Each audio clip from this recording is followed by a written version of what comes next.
বিসমিল্লাহির রহমানির রহিম। PhD two HTML Bangla টিউটোরিয়ালে সকলকে স্বাগত জানাচ্ছি মামুন। তো বন্ধুরা, আমরা গত পর্বে আমাদের মেনুবার তৈরি, হেডার মেনুবার তৈরি কমপ্লিট হয়ে গেছে। তো আজকে আমরা এই যে হেডার অপশনটা আছে, এই হেডার অপশনটা তৈরি করব। তো আমরা দেখি এইচটিএমএল কোড লিখি। আমাদের মেনু এখান থেকে শুরু, মেনুর কাজ মেনুতে শেষ। আমরা নতুন করে একটা ডিপ বেশি নেওয়া আছে, উঠাই দেই।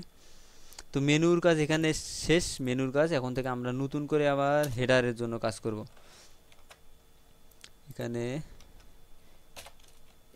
আমরা কমেন্ট করে রাখি, কমেন্ট করে রাখবো। যে কোনো বিষয় ব্যবহার করতে গেলে অবশ্যই আমরা কমেন্ট করে রাখবো। কমেন্ট করলে অনেক সুবিধা হবে। Start coding for header. তো আমাদের প্রথমে যেহেতু হেডারে আমাদের 100% কোনো ওয়াইড দেয়া নেই, 100% কোনো ওয়াইড দেয়া নেই, তো আমরা হেডারে 100% ব্যবহার করব না আগে। তো আমরা জাস্ট একটা ব্যবহার করি, ডিভ ক্লাস এসি এ ডি ডি আর হেডার ব্যবহার করি, হেডার। তো আমরা এখানে লক্ষ্য করি যে হেডারে আমাদের দুইটা অপশন আছে, দুইটা ভাগ আছে। একটা হচ্ছে মেনু বার, একটা হচ্ছে আমাদের লোগো, এবং অন্যটা হচ্ছে আমাদের ব্যানার। তো আমরা এখানে দুই ভাগে ভাগ করে নেব, দুই ভাগে ভাগ করে নিয়ে এক পাশে মেনু বার, এক পাশে ব্যানার দেবো। তো এইটা আমরা দুই ভাগে ভাগ করে এখানে মাপ নিয়ে দেখতে পারি আমাদের কতটুক নেওয়া লাগবে। তো আমরা আনুমানিক এখান থেকে একটা মাপ নেই, এখান থেকে শুরু করে জাস্ট মাঝামাঝি নিলাম। তো আমাদের নিলে হবে 220, 222 বা 220 নিলে হবে। এটা আমরা যদি একটু নেই, আর একটু নেই, এখান থেকে 200 যদি যাই, আমরা যদি 200 নিই তাহলেই হবে। 200 নিলে আমাদের মেনু হয়ে যাবে, আর বাকিটুকু আমরা ব্যানারের জন্য লিখে দিই। তো আমরা এখানে যাই, একটা ডিভ আইডি হেডার, আমরা লোগো দেই, জিও লোগো।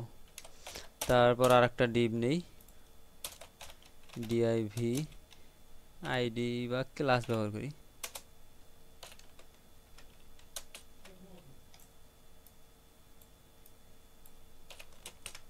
ক্লাস দিলাম BANN ব্যানার দেই। ওকে, আমরা এখানেও ক্লাস ব্যবহার করি, আইডি দিলেও হবে, সমস্যা নেই। তো আমরা এখানে যাই, আমরা আবার এখানে কমেন্ট আউট করি, start coding for a header. Okay, তো আমাদের হেডারের জন্য ক্লাস ছিল HADR হেডার। তো আমরা এখানে দেই ওয়াইড। আমরা জানি ওয়াইড প্রত্যেকটা সেক্টরে অবশ্যই দিতে হবে। আমরা উপরে দিয়েছিলাম এখানে 990 পিক্সেল, তো আমাদের প্রত্যেকটা একেই দিতে হবে। যদি আমরা কম বেশি করি তাহলে সমস্যা হয়ে যাবে, মিলবে না।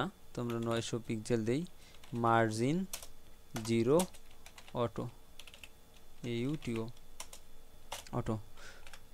ওকে, আমরা এখানে আমাদের লোগোটা আনি, IMG অ্যাড করি, IMG SRC image logo.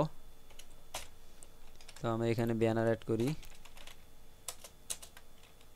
SRC IMG,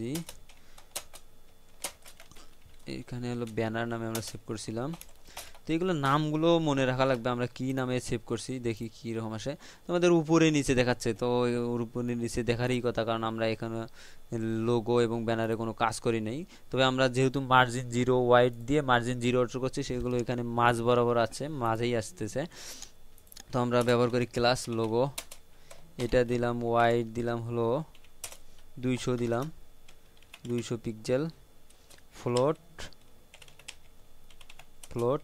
এলি লেফট। তারপর আমরা আরেকটা দেই ব্যানার, ব্যানার ওয়াইড দিলাম। তো আমাদের থেকে 990 থেকে 200 গেলে 790 থাকে, 790। ফ্লোট, যেহেতু এটা রাইটে যাবে, আমরা ফ্লোট রাইট দিলাম। ওকে, আমাদের লেফট রাইট ভাগ হয়ে গেছে। তো আমাদের একটু সমস্যা হচ্ছে, দেখেন এখানে ব্যানারের উপরে কিন্তু একটু পেডিং দেওয়া আছে, উপরে নিচে কত পেডিং দেওয়া আছে আনুমানিক আমরা মেবি দেখতে পারি। এখান থেকে 11 পিক্সেলের মতো, প্রায় আমরা 10 পিক্সেল দিয়ে দিই একটা মাপ। এখানে পেডিং পেডিং আমি যা আছে তাই দেবো, অবশ্যই দেবো, আমরা কম বেশি করব না। 11 পিক্সেল এবং লেফট রাইটে 0। তো আমরা এইটাই তো দিলাম, এইটাই তো দেই। উপরে নিচে 11 পিক্সেল এবং লেফট রাইট 0, দেখি। ওকে, আমাদের পেডিং দেওয়া হয়ে গেছে। তো আমাদের এই ব্যানারটা কিন্তু লেফটে চলে আছে, ব্যানারটা রাইট অ্যালাইনমেন্ট হচ্ছে না। তো আমরা এখানে টেক্সট অ্যালাইন রাইট দেই, টেক্সট অ্যালাইন রাইট। ওকে, দেখি আমরা চেক করে। ওকে, রাইটে চলে গেছে। তো এটা রাইটে চলে যায়নি অবশ্য, উপরের আমাদের মেনুতে নিশ্চয়ই কোনো সমস্যা হয়েছে। তো আমরা দেখি text line right, float image,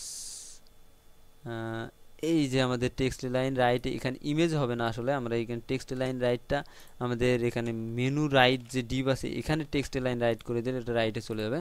তো রাইটে চলে গেছে। তো আমাদের লোগোটা মাঝ বরাবর আছে। তো মাঝ বরাবর আনার জন্য আমরা এখানে লোগোতে ভার্টিক্যাল লাইন দেই, ভার্টিক্যাল লাইন মিডল। ওকে, দেখি আমরা এখন অবশ্য আমাদের জায়গা বেশি লাগতেছে, চাপাই দেই। ওকে, সেভ করি। ভার্টিক্যাল লাইন মিডল কাজ করছে। তো আমরা পেডিং দেই, পেডিং টপ এখানে আমাদের দেয়াই আছে। পেডিং আমরা বাড়াই দেই।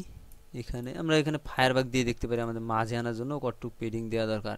সেপারেট এলিমেন্ট আমরা ফায়ারবাগ ব্যবহার করে এখানে আমাদের লোগো, এখানে লোগো পেডিং আছে। এই তো এখানে যদি আমি পেডিং বাড়াই দেই, দেখি মাঝে আসার জন্য। এভাবে আমরা ফায়ারবাগ দিয়ে কাজ করব, এভাবে কাজ করলে অনেক সুবিধা পাওয়া যাবে। তো এখানে দেই 34।